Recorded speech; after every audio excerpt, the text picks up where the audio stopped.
Celui que certains appellent Dieu ou le Créateur crée par nature et non pas par émotion, par nature. Et cela veut dire que toutes les races humaines qui existent chacune race possède chacune sa propre nature.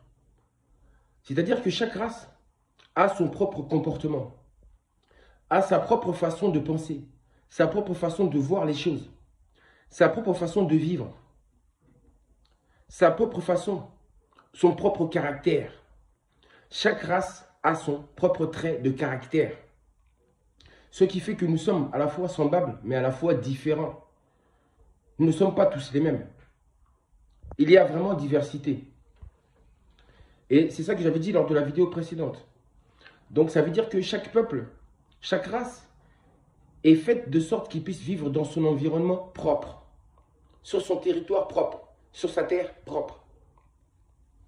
Malheureusement, les Occidentaux ont commis cette abomination-là.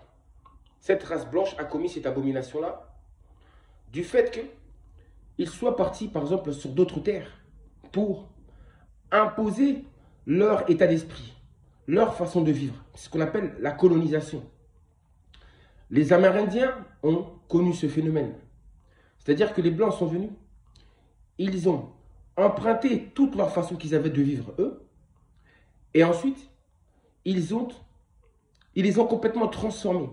C'est ça qu'on appelle la naturalisation ou la dénaturalisation. Ils ont complètement dénaturé les Indiens d'Amérique, faisant ainsi de ces êtres des Blancs dorénavant. C'est-à-dire que des Blancs dorénavant, les Amérindiens ont la mentalité de la race blanche. Ils vivent selon les coutumes, selon la culture, selon les traditions de la race blanche. Ils ont dorénavant en eux les pensées de la race blanche. Et c'est ce même travail qu'ils ont fait exactement en Afrique, sur la terre des Noirs. Les Noirs ont été complètement dénaturalisés. Ils ne vivent plus selon leur nature propre. Et ça, c'est le pire crime que l'humanité n'ait jamais connu. C'est-à-dire que ils ont carrément modifié même les croyances des Noirs. Ils ont modifié leurs croyances en leur ramenant leur religion à eux, leurs croyances à eux, leur façon de percevoir et de voir les choses. Ça veut dire qu'aujourd'hui, même les Noirs qui se trouvent là-bas en Afrique aujourd'hui ne sont plus des Noirs. Ils ne vivent plus comme des Noirs. Ils vivent comme des Blancs, comme les Occidentaux, comme ceux qui les ont colonisés.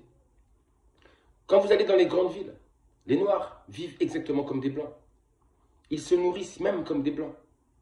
Ils parlent la langue des Blancs. Ils ne parlent plus leur langue.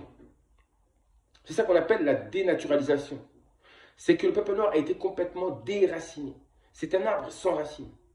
Et vous comprenez pourquoi l'Afrique noire est tombée. Donc, beaucoup demandent la naturalisation. Mais quand vous demandez la naturalisation, sachez-le, c'est que vous acceptez de vivre sous les coutumes, sous les cultures, sous la façon de penser, la façon de voir les choses du pays dans lequel, ou du peuple dans lequel vous allez pour y habiter. Ça veut dire que tous les Noirs qui se trouvent dans les quatre coins du monde, hors de l'Afrique, sont complètement dénaturalisés. Complètement.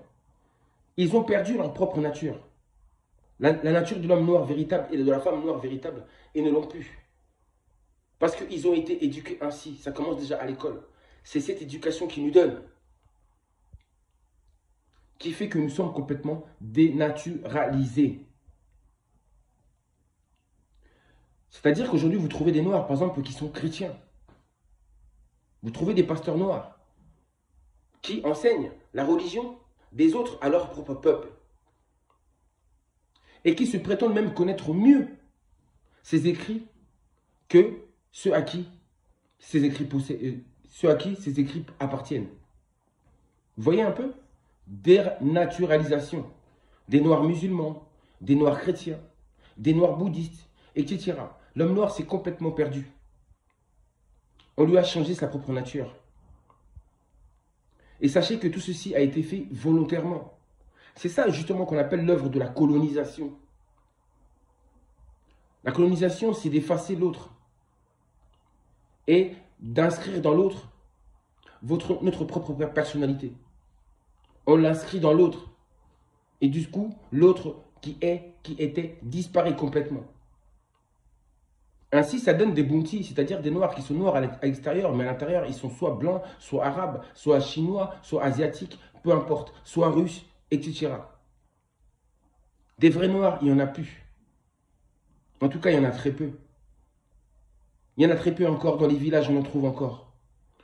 Et même malgré ça, même dans les villages, ces religions importées y ont pénétré même dans les villages, dans les coins les plus reculés. Ils ont réussi à pénétrer ces endroits-là. Et du fait, à dénaturaliser complètement l'homme noir. Donc, ce sont les Amérindiens ainsi que les Noirs qui ont connu le plus ce phénomène de dénaturalisation complètement. Donc la plupart des enfants noirs que vous voyez en Europe, qui vivent en Europe, en Amérique et en Asie, ce ne sont plus des Noirs. Ce ne sont plus des Noirs, car ils parlent la langue des autres. Ils mangent la nourriture des autres. Ils s'habillent comme les autres. Ils vivent dans un environnement, dans des climats des autres. Complètement dénaturalisés. Et ça, au moins, ce phénomène-là, il faut en être conscient. Même si nous ne pouvons rien faire, nous n'avons pas le pouvoir de changer les choses immédiatement. Mais au moins, c'est très important d'être conscient de cela. Conscient de ça.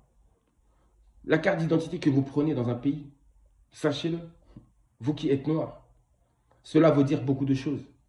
C'est-à-dire que vous vous engagez à vivre selon leurs conditions, selon leur façon à eux. Et vous ne devez surtout pas aller à l'encontre de ça. Ne surtout pas. Il faut respecter. Et c'est comme ça qu'on devient des esclaves. Oui, des esclaves. Oui, des esclaves. L'esclavage, en réalité, c'est ça. C'est dénaturer même la personne. Dénaturer un peuple. En faire des coquilles vides. Complètement vides. Et ensuite, y remplacer autre chose. C'est triste. C'est triste. C'est triste. La connaissance fait mal. Même si elle libère.